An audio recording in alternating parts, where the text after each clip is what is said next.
प्रणाम, हमार नाम हजूली रवा देख रहल बानी आपन भाषा भोजपुरी में खबर बतावे और यो खबर के अंदर के खबर बुझाए वाला बुलेटिन जेकर नाम है खबर के बूझी।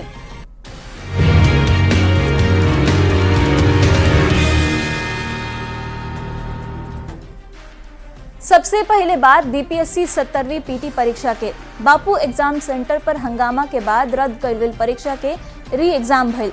बापू परीक्षा भवन के तुलना में 700 ज्यादा अभ्यर्थी एह परीक्षा में शामिल भइले। परीक्षा शांतिपूर्ण तरीका से हो गई। हंगामा के का असर रहल ई बुझल जाई, पहले ही रिपोर्ट देखी।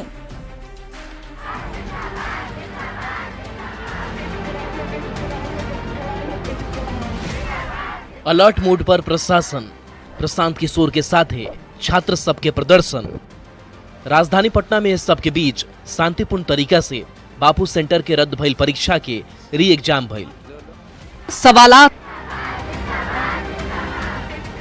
इन्हें परीक्षा हॉल में छात्र लोग परीक्षा देते रहे और गांधी मैदान में प्रशांत किशोर अनशन देते रहलन। पीके के मांग बा कि परीक्षा के रद्द कइल जाओ। बिल्कुल सरकार को झुकाया जाएगा। आप थोड़ा धीरज रखिए, चीज़ों को होने में समय लगता है। सरकार की जो ये प्रवृत्ति बन गई है कि लाठी मारकर हम सब कुछ ठीक कर देंगे, आप देख रहे हैं कि हम लोग यहाँ बैठे हुए हैं, सरकार कहाँ लाठी चला पा रही है। बीपीएससी परीक्षा के लेके पीके लगातार सरकार के घेरे में लागल बाड़े। बाकी विरोध के बाद भी बड़ संख्या में छात्र सब री एग्जाम में शामिल होके खातिर पहुंचलन। मतलब ही कि विरोध प्रदर्शन के कुछ खास असर परीक्षा पर ना पड़ल। सरकार भी साफ कर देले बिया कि परीक्षा के कौनो हालत में रद्द ना कइल जाई। अब की बार बीपीएससी 2035 को पद खातिर बहाली निकलले बा। यही से बिहार के छात्र लोग खातिर ये परीक्षा काफी अहम बा। यह कारण बा कि इतना विरोध के बाद भी परीक्षा में शामिल होके खातिर अभ्यर्थी लोग इतना बड़ संख्या में पहुंचलन।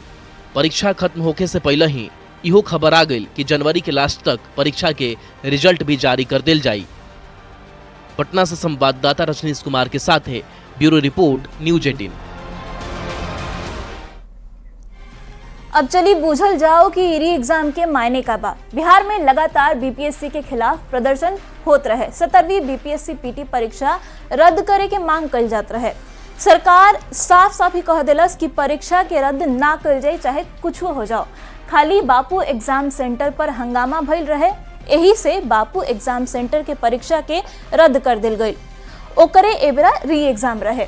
री एग्जाम में 5900 अभ्यर्थी शामिल भइले। री एग्जाम के दौरान प्रशासन मुस्तैद रहल। परीक्षा शांतिपूर्ण तरीका से करा लेल गई। मतलब ई की प्रदर्शन के असर री एग्जाम पर ना पड़ल। अब छात्र के बहाने हो रहल सियासत के बूझल जाओ। बाकी ओकरा पहले पूरा मामला कहा ई जान ली। 13 दिसंबर के 70वीं बीपीएससी के प्रारंभिक परीक्षा भइल रहे। पटना के बापू परीक्षा केंद्र पर हंगामा भइल। बाकी सेंटर पर जो दोसर सेंटर रही सन हो जा आराम से परीक्षा हो गई। कुछ छात्र ई आरोप लगैले कि प्रश्न पत्र बांटे में देरी भइल बापू सेंटर पर। कुछ परीक्षा में अनियमितता के आरोप लगैले। पेपर लीक के आरोप के बीपीएससी पूरा तरीका से खारिज कर दिलस। विवाद के चलते बीपीएससी बापू परीक्षा केंद्र के परीक्षा के रद्द कर दिलस। बाकी कुछ अभ्यर्थी पूरा परीक्षा के रद्द करे के मांग कर रहल बने। अब कुछ छात्र विरोध कैले तय मुद्दा पर जमकर सियासत भी होखे लगल। छात्र लोग के बहाने अब सियासत के बूझल यही से जरूरी हो जाता। दरअसल 70वीं बीपीएससी में 2035 पद पर बहाली होखे वाला बा। बीपीएससी के इतिहास में ई सबसे बेसी पद पर बहाली हो रहल बा। बम्पर बहाली निकल बा तो छात्र एह मौका के छोड़ल नहीं चाहत। राजनीतिक दल के नेता लोग सियासत चमकावे के मौका उनका लोग के मिल गई बा, तो उहो लोग ए मौका के छोड़ल नहीं चाहत। यही से तेजस्वी यादव गर्दनी बाग धरना स्थल पर जाके अभ्यर्थी लोग से मिलले। कांग्रेस और लेफ्ट भी प्रदर्शन कैलस। तो प्रशांत किशोर एह मुद्दा पर अनशन पर बैठ गए बने। तो पप्पू यादव चक्का जाम अभियान चलेले। बुझे वाला बात इहो बा कि बिहार में यही साल विधानसभा के चुनाव होखे वाला बा। यही से चुनाव के पहले नेता लोग स्टूडेंट से सहानुभूति बटोरे खातिर कोशिश में लागल बने। आ यही से इ पूरा मामला के लगातार बढ़ा चढ़ा के पेश कल जाता।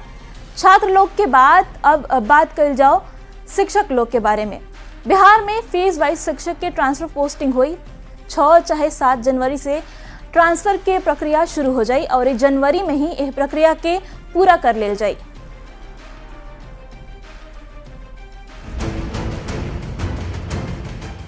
बिहार में टीचर ट्रांसफर पोस्टिंग पर कई महीना से चल रहल बहस के शिक्षा विभाग खत्म करे के कोशिश कैले बा। बिहार में शिक्षक लोग के फेज वाइज ट्रांसफर पोस्टिंग होई। 6 चाहे 7 जनवरी से शुरू हुई ट्रांसफर और जनवरी में ही प्रक्रिया पूरा कर लेल जाई। ट्रांसफर पोस्टिंग के ई प्रक्रिया 4 फेज में पूरा कइल जाई। पहला चरण में गंभीर बीमारी से पीड़ित शिक्षक प्राथमिकता में हुई हैं। यही चरण में एकरा बाद दिव्यांग, ऑटिज्म ग्रसित शिक्षक, विधवा और परित्यक्तता के भी यही चरण में ट्रांसफर के लाभ मिली। दूसरका चरण में पति पत्नी के एक ही स्थान पर काम करे के आधार पर ट्रांसफर के प्रक्रिया लागू हुई। तीसरका चरण में महिला शिक्षक लोग के ऐच्छिक ट्रांसफर पर फोकस रही। महिला शिक्षक के दूरी के आधार पर ऐच्छिक ट्रांसफर के सुविधा मिली। तो चौथा फेज में पुरुष शिक्षक के ऐच्छिक ट्रांसफर के दूरी के आधार पर कइल जाई। फर्स्ट फेज के ट्रांसफर खातिर 1 बाय 1 प्रक्रिया के तहत गहराई से विचार कइल जाई। फेज वाइज आवेदन के फिर से गहन स्क्रूटनी कइल जाई, जेकरा खातिर 16 पदाधिकारी के प्रतिनियुक्ति कइल गइल। हालांकि यह प्रक्रिया में डाटा ऑपरेटर के शामिल ना कइल जाई। ट्रांसफर से जुड़ल सब जानकारी सोमवार चाहे मंगल के ई शिक्षा कोष पोर्टल पर उपलब्ध हो जाई। टीचर आईडी से लॉगिन करी हैं। एसएमएस और टेलीफोन के माध्यम से कोनो जानकारी ना देल जाई। विभाग के देने से शिक्षक लोग के सलाह देल गईल बाकी उस समय पर अपन आवेदन और दस्तावेज के देखवा ले, ताकि पूरा प्रोसेस में कोनो दिक्कत ना आवे। न्यूज 18 खातिर पटना से रजनीश कुमार के साथ ब्यूरो रिपोर्ट।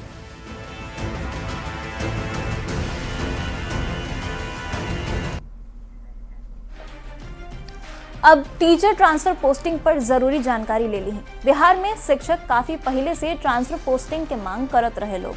6 चाहे 7 जनवरी से ट्रांसफर के प्रक्रिया शुरू हो जाए और जनवरी में ही यह प्रक्रिया के पूरा कर लेल जाए।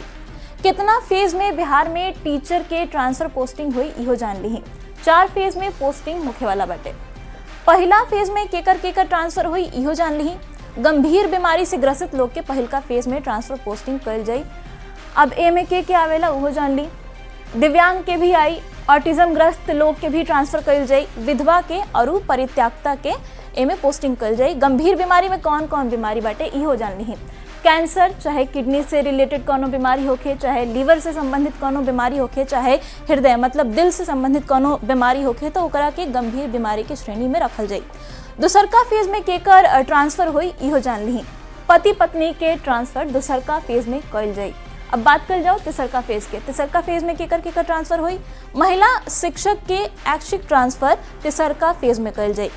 अब बात चौथा फेज के। चौथा फेज में पुरुष शिक्षक के ऐच्छिक ट्रांसफर कल जाई दूरी के आधार पर। ट्रांसफर से जुड़ल जानकारी कहाँ मिली इहो रउआ सभे के बता दें कि ई शिक्षा कोष पर ट्रांसफर से जुड़ल सब जानकारी रउआ सभे के मिल जाई। एसएमएस मतलब मैसेज चाहे फोन पर कवनो सूचना ना दिल जाए, तो ये पूरा जानकारी रहे ट्रांसफर पोस्टिंग से जुड़ल। अब बात कर जाओ दूसरका खबर के। झारखंड में जेल से ही अपराध के खेल चल रहा बा। हम ये से कह रहल बानी काहे कि जेल के भीतरी से गैंगस्टर बहरी के लोग के फोन करके धमकी देत बड़े। रिपोर्ट देखी। जेल से बाज रहल रंगदारी के घंटी। 2G जैमर नइखे रोक पावत कॉल। जेल से चल रहल बा खेल। झारखंड के जेल में सुरक्षा के इंतजाम कतना पुख्ता बा, एकर अंदाजा यही बात से लगावल जा सकत बा कि खाली 2 महीना में 5 कारोबारी के जेल में बंद गैंगस्टर धमकी दे चुकल बाणे। जेल से अपराधी रंगदारी मांगत बाणे, बाकी जेल प्रशासन एकनी के रोक नइखे पावत। एहके लेके बीजेपी हेमंत सरकार पर सवाल उठा रहल बिया। बीजेपी सांसद के आरोप बा कि झारखंड सरकार अपराधी सब पर लगाम लगावे में नाकामयाब बिया। देखिए, इस प्रकार की धमकियां मुझे लगता है कि विगत 5 वर्षों से समाज के प्रतिष्ठित लोगों को, समाज में रहने वाले प्रमुख लोगों को आपराधिक तत्वों के द्वारा जेल से धमकी लोगों को दी जाती है। भयादोहन करके राशि बटोरने का लोग हथकंडा अपनाते हैं। मुझे लगता है कि सरकार को अपराधियों और उग्रवादियों पर कोई लगाम लगने की इरादा नहीं है। बीजेपी के आरोप पर जेएमएम पर लटवार कैलस। जेएमएम के कहनाम बाकी लगातार अपराध और अपराधी पर नकेल कसल जात बा। प्रशासन के पूरा छूट दे देल गईल बा कि अपराधी पर सख्त से सख्त कार्रवाई होखे के चाही। देखिए, सरकार ने प्रयास किया और अभी बुढ़ा पहाड़ से नक्सलियों का जो जमावड़ा हुआ करता था, उसका गढ़ हुआ करता था, बुढ़ा पहाड़ को आज नक्सली मुक्त करने का काम किया है। तो धीरे धीरे प्रक्रिया झारखंड सरकार माननीय मुख्यमंत्री हेमंत सोरेन जी की तरफ से जो है सो पुलिस प्रशासन को पूरा खुला छूट दिया गया है कि आपको जिस हथकंडा को अपनाना है, जिस प्रक्रिया में जाना है, उस प्रक्रिया में जाए, लेकिन झारखंड राज्य से अपराध का नामो निशान को मिटा। झारखंड में कुल 31 गो जेल बा। एहमे 14 जेल में जैमर हईले नहीं खे। 13 गो जेल में 41 जैमर लागल बा। बाकी उ सब 2G जैमर ह, जौना से अब फोन के रोकल संभव नहीं खे। एही से गैंगस्टर सब एकर फायदा उठा के जेल के भीतरी से आपन रंगदारी चलावत बाड़न स। अब देखे वाला ई बात बा कि सरकार एह लचर व्यवस्था के कब तक टाइट करत बिया। रांची से संवाददाता निरंजन सिंह के साथ ब्यूरो रिपोर्ट न्यूज 18। तो समाज से अपराध के खत्म कर जाए से अपराधी के जेल में ठूसल जला, जेल से ही अपराध के घंटी बाज रहल बा। चलिए अभी बुझल जाओ कि जैमर आखिर का होखेला और ये काम कैसे करेला। जैमर एगो इलेक्ट्रॉनिक डिवाइस होखेला। जैमर सिग्नल के ब्लॉक कर देवेला, माने पूरा तरीका से बंद कर देवेला। Mobile phone, radio, walkie talkie के जैमर बंद कर देवेला। नेटवर्क बंद भइला से कवनो डिवाइस काम ना करेला। जैमर ऑन भइला से मोबाइल नेटवर्क काम ना करी, मतलब अगर जैमर चालू बा तो मोबाइल बंद रही। एके फ्रीक्वेंसी से मोबाइल सिग्नल ब्लॉक करेला। जैमर के रेंज में मोबाइल से बात नहीं कल जा सकत। जैमर के इस्तेमाल सुरक्षा के लिहाज से कइल जाला। परीक्षा केंद्र और जेल में एकर ज्यादातर इस्तेमाल होखेला। बड़ रेड के घड़ी भी पुलिस चाहे सीबीआई के टीम जैमर के इस्तेमाल करेले। अब ई बुझी कि जेल में जैमर काहे जरूरी बाटे। जेल के भीतरी बहुत खतरनाक अपराधी बंद होखेलन स। खतरनाक क्रिमिनल तकनीक के इस्तेमाल बखूबी जानेलन स। मोबाइल के जरिए अपराधी वारदात के अंजाम देवेलन स। मोबाइल फोन के मदद से अपराधी रंगदारी मांगेलन स। मोबाइल के जरिए अपहरण और फिरौती के साजिश के अंजाम देल जाला। जेल में बैठल अपराधी पुलिस के नाक में दम करत बने। झारखंड के जेल से भी ऐसन घटना सामने आवत रहेला। बदमाश सब पर लगाम लगावे खातिर जैमर के इस्तेमाल कइल जाला। जेल में जैमर के मदद से मोबाइल के इस्तेमाल संभव नहीं खे, यही से जेल में जैमर लगावल जाला। बाकी झारखंड के जेल में जैमर काम नहीं खे करत। अब चलिए अगला खबर पर नजर डाल जाओ। संभल में जौना जमीन के लेके सियासत होत रहे, वक्फ के जमीन होखे के दावा कइल जात रहे, ओह पुलिस चौकी के कवनो दावेदार ना मिलल। संभल के डीएम फर्जीवाड़ा के खुलासा करके कहलन कि 1929 में बनल वक्फ के रजिस्ट्रेशन नहीं खे। इन्हें जामा मस्जिद के सर्वे रिपोर्ट कोर्ट में दाखिल कर दिल गईल बा। ये रिपोर्ट देखी।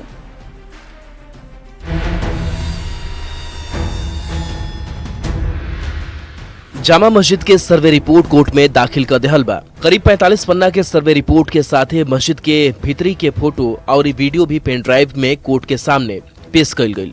सुप्रीम कोर्ट के गाइडलाइन के अनुसार 6 जनवरी तक रिपोर्ट पर डिस्ट्रिक्ट कोर्ट कोनो नया आदेश ना दी। यही से केस के फाइल में रिपोर्ट रखल गई बा। दोनों सर्वे में जो भी हमने फोटोग्राफ संकलित किए थे, जो भी फैक्ट वहाँ थे, जो भी वीडियोग्राफी थी, कंप्लीट करके हमने माननीय ट्रायल कोर्ट सिविल जज सीनियर डिवीजन संभल श्री आदित्य सिंह की कोर्ट में रिपोर्ट सबमिट कर दी है। संभल में मस्जिद मंदिर विवाद के बीच जारी खुदाई के काम लगातार चल रहा बा। जैसे जैसे खुदाई हो रहा बा, सनातन के नया सबूत सामने आ रहा बा। महमूद खान सराय में एगो कुआं और मिलल बा। दावा कइल जात बा कि कुआं चामुंडा मंदिर के है, जवन काफी लंबा टाइम से बंद बा। प्रशासन अब एकरो खुदाई शुरू कर देले बा। बतावल जाता कि ई कुआं करीब 150 साल पुराना है। संभल में शाही जामा मस्जिद के सामने बन रहा पुलिस चौकी के निर्माण काम प्रगति पर बा। पुलिस चौकी के पहला मंजिल के छत डाल देल गईल बा। सत्यव्रत चौकी के नाम से होर्डिंग भी तैयार हो गईल बा। जौना जमीन पर चौकी बन रहल बा उ जमीन वक्फ के बतावल जात बा। अब डीएम के कहनाम बा कि 30 दिसंबर के डेलीगेशन के जरिए 20 संपत्ति के दस्तावेज मिला रहे। दस्तावेज के जांच खातिर एसडीएम सीओ के जांच समिति बनावल गई रहे। जांच रिपोर्ट आ गई बा। जो वक्फ कानून है 1995 वो स्पष्ट कहता है कि एक बार वक्फ होने के बाद उसकी खुर्द-बुर्द या विक्रय नहीं किया जा सकता। फिलहाल संभल में प्रशासन अपन काम कर रहल बा, खुदाई चल रहल बा। जौना रफ्तार से सनातन के सबूत निकलल बा वही रफ्तार से सियासतो हो रहल बा। Bureau report, news 18। चलिए अब पूछ ले जाओ कि सूत्र के हवाला से जौन खबर मिलल बा ओकरा आधार पर सर्वे में का बाटे। सूत्र के मुताबिक रिपोर्ट में गुंबद के हिस्सा के प्लेन करे के बाद कहल गईल बा 50 से बेसी फूल के निशान मिलल बा। इहो दावा रिपोर्ट में कइल गईल बा। आधा कुआं मस्जिद के अंदर बा और आधा कुआं मस्जिद के बहरी बा। इहो बात रिपोर्ट में कहल गईल बा। ऐसन सूत्र के हवाले से जानकारी बा। एकरा अलावा पुराना कंस्ट्रक्शन के बदले के सबूत मिलल बा। मतलब जौन पुराना कंस्ट्रक्शन रहे ओकरा के बदल के नया कंस्ट्रक्शन कइल गईल बा। मंदिर के आकृति के प्लास्टर पेंट मिलल बाटे। साथ ही मस्जिद के अंदर 2 गो वट वृक्ष मिले के जिक्र सर्वे रिपोर्ट में कइल गईल बाटे। तो ये पूरा मामला रहे संभल जौन मस्जिद के विवाद चलता ओकरा के लेकर के। सीएम नीतीश कुमार प्रगति यात्रा के दौरान 8 जनवरी को छपरा आएंगे। इसको लेकर प्रशासनिक तैयारियां जोर से चल रही हैं। सीएम महमदा गांव जाएंगे जहां वो विकास कार्यों का जायजा लेंगे। सीएम के कार्यक्रम को लेकर सुरक्षा व्यवस्था पुख्ता की जा रही है। ज्यादा जानकारी दे रहे हैं संवाददाता संतोष गुप्ता। यात्रा के क्रम में मुख्यमंत्री नीतीश कुमार छपरा आने वाले हैं और 8 जनवरी को उनका कार्यक्रम प्रस्तावित है। यहाँ पे आप देख सकते हैं कि यही वो महमदा गांव है जहां मुख्यमंत्री नीतीश कुमार पहुंचेंगे और यहाँ के विकास योजनाओं का जायजा लेंगे, जिसे लेकर के अधिकारी पूरी तरह से सतर्क हैं और हर बात की जानकारी ले रहे हैं। खुद डीआईजी और एसपी समेत तमाम वरीय अधिकारी जो है यहाँ पे मौके पर पहुँचे हैं और कार्यक्रम का जायजा ले रहे हैं ताकि किसी तरह की कोई चूक ना हो। देखिए, यहाँ पर हम लोग लगातार सुरक्षा व्यवस्था का जायज़ा ले रहे हैं और कितने स्तर से हम लोग यहाँ पर जो है अच्छी सुरक्षा प्रोवाइड करवा सके, चूँकि यहाँ पे ग्रामीण इंटरफेस है और यहाँ पर विकास कार्यों का अवलोकन भी करेंगे। तो इसको लेकर के जो है चप्पे चप्पे पे हम लोग फोर्स भर रहे हैं और जो यहाँ पर सिक्योरिटी एस्पेक्ट है उसको हम लोग देख रहे हैं। सारण के डीआईजी भी यहाँ आए हुए हैं। सर, कल से मुख्यमंत्री जी का जो यात्रा शुरू हो रहा है, तीनों जो छपरा, सिवान, गोपालगंज है उसमें आ रहे हैं, तो किस तरह की व्यवस्था है तीनों जिले की अगर बात करें तो की गई है? आप खुद देख रहे हैं। देखिए, माननीय मुख्यमंत्री महोदय ASL+ Z+ सिक्योरिटी के प्रोटेक्टी हैं और सुरक्षा व्यवस्था एकदम पूरी तरह पुख्ता रहेगी और इसमें किसी भी तरह की कोताही बर्दाश्त नहीं की जाएगी। हम लोगों ने पूरा फोर्स को मोबिलाइज किया है, इंटरनल फोर्स का भी मोबिलाइजेशन है और पुलिस मुख्यालय से भी हम लोगों को फोर्स आया है। जो प्रशासन है वो काफ़ी सतर्क है, खास करके जो पुलिस सुरक्षा है उसे लेकर के अतिरिक्त बल भी बुलाया गया है और ये जो तमाम तैयारियां हैं उसे देखने के लिए अधिकारी लगातार मुआयना करें। मैं बता दूं कि 8 जनवरी को छपरा के इसी महमदा गांव में मुख्यमंत्री आएंगे, जिसे लेकर के यहाँ पे तैयारियाँ काफ़ी जोर शोर से चल रही है। संतोष गुप्ता, न्यूज़ 18, छपरा। छपरा में सीएम नीतीश जयप्रकाश विश्वविद्यालय के पास मेडिकल कॉलेज का उद्घाटन करेंगे। 2019 में इस मेडिकल कॉलेज का काम शुरू हुआ था। करीब 425 करोड़ की लागत से इस मेडिकल कॉलेज का निर्माण किया गया है। ज्यादा जानकारी दे रहे हैं संवाददाता संतोष गुप्ता। छपरा के मेडिकल कॉलेज का उद्घाटन 8 जनवरी को किया जाएगा, जब मुख्यमंत्री नीतीश कुमार प्रगति यात्रा के क्रम में यहां पहुंचेंगे। अब ये देख सकते हैं कि ये पूरा मेडिकल कॉलेज बनकर तैयार है और इसे फिनिशिंग देने का काम किया जा रहा है, यानी इसके अंदर कई अभी काम छोटे बड़े बाकी है जिसे पूरा किया जाएगा और उसके बाद ये 8 जनवरी को इसका उद्घाटन कर दिया, जिसके बाद मरीज यहाँ आकर के इसका फायदा उठा सकेंगे। कुछ लोग यहाँ मौजूद है जो इसके फिनिशिंग कार्य में लगे हुए हैं। बताइए आप। ये 8 जनवरी को शुरू। हाँ। तो किस तरह का काम अभी चल रहा है? काम तो बहुत अच्छे तरीका से चल रहा है, प्रॉपर 90% काम हो गया है यहाँ पे। अब देखिए आगे क्या क्या बाकी है, अभी क्या क्या चल रहा है आप लोग को? फिनिशिंग में क्या क्या बच गया है? फिनिशिंग में हम लोग का फर्नीचर से हम लोग थे तो सारा काम हो गया है फर्नीचर का। यहाँ पे कंटिन्यू चल रहा है, बढ़िया काम चल रहा है और काम लगभग कंप्लीट हो गया है यहाँ पे। और अभी हमारा काम लैब फर्नीचर का काम रॉकवर्ड से है। तो छपरा के लोगों को बेहतर इलाज के लिए बाहर जाने की जरूरत नहीं पड़ेगी। जो पटना और अन्य शहरों पर लोग आश्रित थे, वो अब स्थिति बदल जाएगी। यहाँ पे सीधे आकर के ट्रॉमा सेंटर भी है जिसमें इलाज करा सकते हैं। तैयारियां थी वो अंतिम चरण में थी और 8 जनवरी को उस तमाम तैयारियों पर मुख्यमंत्री की मुहर लगेगी। इस अस्पताल का उद्घाटन कर दिया जाएगा और उसके बाद छपरा के लोगों की जो लंबी इंतजार थी, मेडिकल कॉलेज कब शुरू होगा, कैसे क्या क्या यहाँ पे दिक्कतें रही, वो तमाम दिक्कतों को भूल करके 8 जनवरी से छपरा के लोग इस मेडिकल कॉलेज का लाभ उठा सकेंगे और यहाँ आकर इलाज करा सकेंगे। संतोष गुप्ता, न्यूज़ 18 छपरा। इस बुलेटिन में फिलहाल इतना ही, पर न्यूज़ 18 बिहार झारखंड पर खबरों का सिलसिला लगातार जारी है।